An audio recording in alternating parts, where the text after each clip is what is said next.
I, like many others, eat. So it's high time I figured out how to improve the food I make. The catch? I'm a Midwestern American, so my palate was shaped by corn, pizza casserole, and chili spaghetti. If you know, you know. The other catch? I only recently developed a love for food, so truly, my tastes are not, impressive.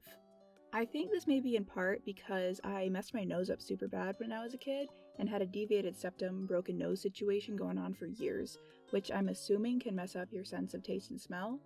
Side note, Google's AI and ScienceDirect.com both say that yes, it can. Also, for the normal-nosed people out there, a deviated septum is just when the big nostril separator inside your nose deviates from being straight. So when it's like bent or crushed or something. Anyway, after years of just like mouth breathing and not smelling stuff, I only got it fixed because I also kept getting these massive nosebleeds.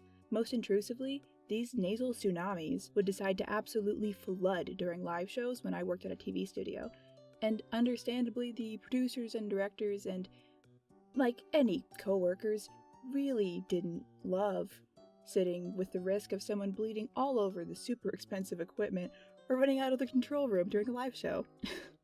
So during a break one show, a coworker must have just taken pity on me after witnessing yet another instance of me frantically jamming tissues up my nose, because he pulled me aside to tell me how frequent nosebleeds are pretty common when the air is dry and all the issues deviated septums can cause. So, lightbulb moment, I decided to get checked for a deviated septum. No big deal. Lo and behold, the doc said that my x-ray showed my septum and really just the entirety of my sinonasal structure was just like severely deformed after what looked like years of nose breaks healing wrong. So, bing bada boom, one septoplasty and a nose cast later, my deviated septum was fixed and the nosebleeds stopped. Now, you may be asking, but Alaikai, how did you mess up your nose so bad? No one's asking.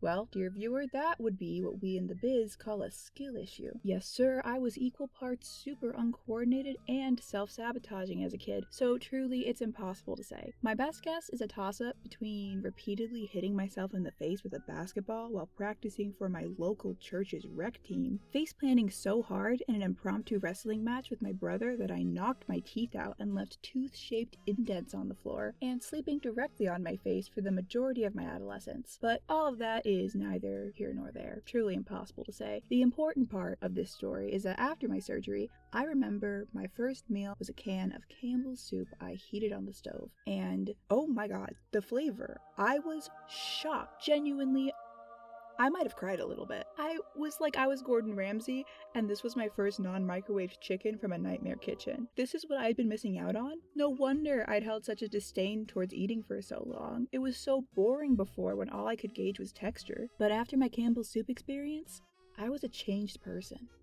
For a while, anyway. I'm pretty sure it immediately redeviated like a year after the surgery, albeit much less severe than before. So that was my turning point when I decided to switch from cooking purely for sustenance to cooking for fun. And while I am eons away from actually being a good cook, somewhere along the way I realized that cooking itself can actually be fun, like divorced from the outcome of the recipe. Now, the goal is to be someone who can make good food and have fun doing it. Or, if I'm being more honest about my vanity, I really want to be one of those people who can take just a small taste and know off rip, like, this needs more cumin, or a dash of lemon would really brighten the flavor. Because currently, not only do I have no idea what it means to brighten a flavor, I get most of my new recipes off Instagram Reels, which I'm pretty sure just come from TikTok like a few months late. Which is why today, I'm going to be walking you through one of my current fixation recipes, courtesy of Nat's Nourishments on Instagram. Side note, I always feel a little afraid of shouting people out on the internet who I don't know, because,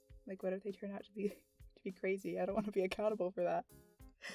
I'm obviously not crazy, of course. You guys can obviously trust me. Another stranger on the internet. I need to stop talking urgently. I don't like this bit anymore. Yeah, she seems super normal. She shares great recipes, and they're often centered around beans, like the one I am about to share now. I'm gonna flash everything on screen, and I'll add stuff to the video description too, but the supplies you'll need are a blender, chef's knife, cutting board, pot for boiling, either a casserole dish and large pan, or an oven-safe stove pot. This recipe also relies on an oven and a stove, and if you're feeling crazy, a cheese grinder. Grater.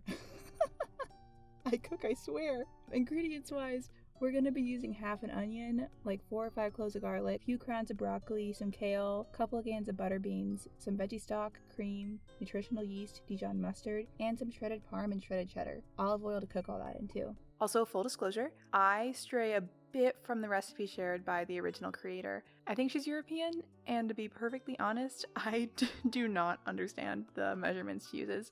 So, like a proper American, instead of just learning the conversions, I kind of wing it. Eyeball it, but I'm gonna be sure to include her original measurements in the description below. I decided to make a lot of commentary during this process, so I might include some of that. Can I pour olive oil one-handed without showing my hand? Oh, that was too much. But we're gonna start off by putting the oven to 375 Fahrenheit, 190 Celsius. Prep, chop up whatever veg you need first. That's your kale, your broccoli, your onion, your garlic. You don't have to cut it super small because you're gonna blend most of it anyway. Keep the broccoli stalk. We're gonna separate the stalk from the head. Head we're gonna boil, stalk we're gonna pan-sear. Drop the onion and broccoli stalks into the olive oil. Cook that down for about 5 minutes. Add your diced garlic. Cook for another minute or so. While all that's going on, I'm gonna start with boiling the kale down. She says to use cavolo nero, which I googled and that's just kale. I don't know if this is that. In fact, this is my first time using full kale. Popping back to what's going on in the pan, we're going to add our veggie stock and cream. I do a little over a cup of the stock, eyeballed, then about a third of that for the cream. Mix that, let that go for another few minutes. Going back to what we have boiling, the kale should be about done. Take that off, drain it. Now we're throwing in the broccoli head. Let that go for a couple minutes. You can take the pan with the cream onion mixture off heat, throw that in the blender. Also add your boiled down kale. And here we're also going to add a teaspoon of Dijon mustard and a tablespoon of nutritional yeast. Blend that down and you get this nice green dressing sauce. Your broccoli should be done by now, so you can drain it, put it in your casserole dish. Also pop open those cans of butter beans, drain them, put those in the dish too. Top that off with that green sauce you made. Shred your cheese, sprinkle it on top. Now it's time to throw it in the oven for about 10 minutes. Although mine was kind of big, so it ended up being closer to 15-20. It looks like before I'm realizing this doesn't look. A few moments later. And after all that, you get these super yummy green cheesy beans that I like to eat on toast. It goes crazy and it reheats really well, which is why it's been my fixation meal for the last month or so. It's cozy, pretty fast to make, and makes me feel kind of fancy for cooking with kale. I've made this quite a few times now and made substitutions based on whatever I have at the time. So I can confirm that it is yummiest when sticking closest to the original recipe using freshly shredded cheeses. So yeah, hopefully you found a new recipe to try in your meal rotation. And if not, and you still watched this far, then I hope you enjoyed listening to me yap. Okay, now this end bit is for the folks who may have seen my first video. Bold of me to post a 2-minute video almost a year ago and then dip, but here we are. Yes, I remember the password to this account. If you're one of the brave few who stuck with me from then, welcome back, and if you're watching this new, then hi.